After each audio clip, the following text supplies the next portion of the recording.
Hey, everybody. This is your girl, Melita the Therapist.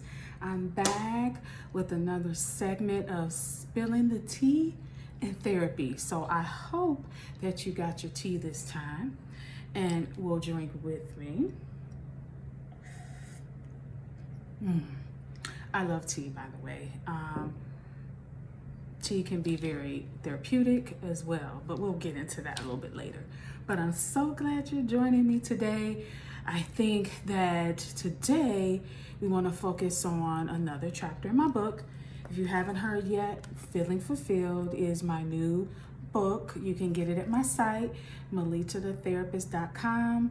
That's MELITA, thetherapist.com.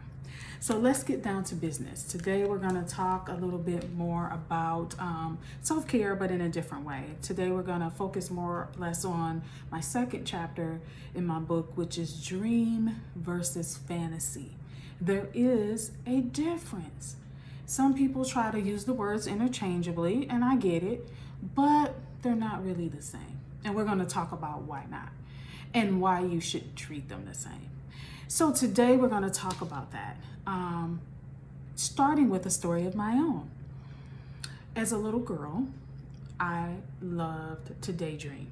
I would wander off in my mind on where I wanted to be, who my Prince Charming was going to be. I do have a little prince, but when I was little, I used to think about, oh, this is the type of person I want. I thought about the dress and all the lighting, very fantasy, and I loved it. If you couldn't tell, I'm a little frou-frou girl, and so I loved flowers. I would dream about think about the flowers, fantasize about it, and I loved it. It was one of my favorite pastimes, actually. So I get it. All of us have been there. We have fantasized about if we hit $1 million. We win $1 million, what would we do? Or if I lived in this country, what would I do? We've all done it. There's nothing wrong with that. But as grown women, we now have to change our fantasizing to dreaming, because otherwise we will feel stuck. I've felt stuck before. We all have, at least I believe, but it's not a good place. And we don't want to stay there. So we have to learn how to dream, because fantasizing for so long will make you feel unfulfilled. You'll be thinking, why is all this happening to so-and-so and not me? And that can put you in the wrong headspace. And this year says we don't want that. We want you in a good headspace. We want you to feel good, look good, and be good. For real. For real, for real. So we need to learn how to dream. We dream visions. Visions are different from fantasy. Dreams actually look at what they want, they map it out, they plan it, and they move forward on it. So it says you can fantasize all day long. And if it's something you really want, but you don't make it a dream that turns into a vision, you're going to be the bitter sister. Let me drink on that. I said it, and I'm not taking it back. You're going to be bitter. And that's not what we want, okay? I want you to be in the best spot emotionally. And so dream. Sometimes we move from fantasy to nothing because we think fantasy is the false sense of dream. I fantasize about it so long, it hasn't come to pass, so I just give up. I quit. I don't want to dream. But what you've done is probably spent too long fantasizing. But dreams focus on the work that it takes. Fantasy just wants it. But dreaming, you got to put in the work. And we're not that lazy, are we?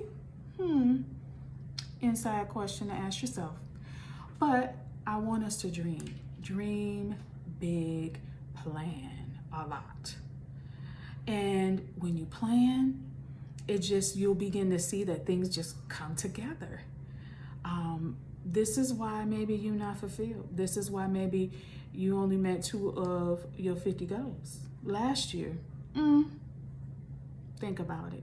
You didn't plan. You just wrote it down, fantasized about it, thought about it a little bit, but you didn't dream. You didn't dream of what this could be and how I could make it happen. So if you want to get out of that spot this year, sis, I'd say dream. Dream with paper and pencil and a planner. That way, when you do and you think about it, as you plan, it gets closer and closer to you. And then you will be fulfilled. Emotionally, that does something for you. That means that you're in a place to be happy. And I'm all about being happy. That is my goal. I am the happy mood generator. As a licensed therapist, that's my focus, is to help you live fulfilled by increasing your mood and not feeling stuck. Okay? So one way to boost your mood is to plan. No more fantasizing. That's little girl business. You full grown. You're a grown person. And so I want you to treat your desires seriously. And you do that by dreaming and dreaming the vision to plan, to get it done. So no more of this. How you can do that? Guess what? Write a book. I ain't gonna tell you all the nuggets. I just get you to plan A, point A. You gotta go to rest. Get the book. It'll tell you how to do that, how to go from fantasizing to dreaming. That will change your life so much. So I want you to do that. Take out time to take care of you. When you take care of you, you take care of everyone else. Listen to what I said. When you can take care of you, that means you can take care of everyone else well. And that's what you're going to focus on this year. And that's my tea. But also, a little secret people may not tell you is that that's why they're so happy. Because they plan. You hear about their dreams, they talk about it, but you think that's all they doing.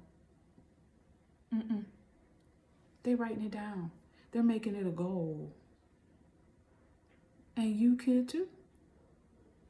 It takes work to look effortless. I'm a drink on that. I said, it takes work to look and be effortless. That's my nugget for you today. I want you to start that journey of dreaming.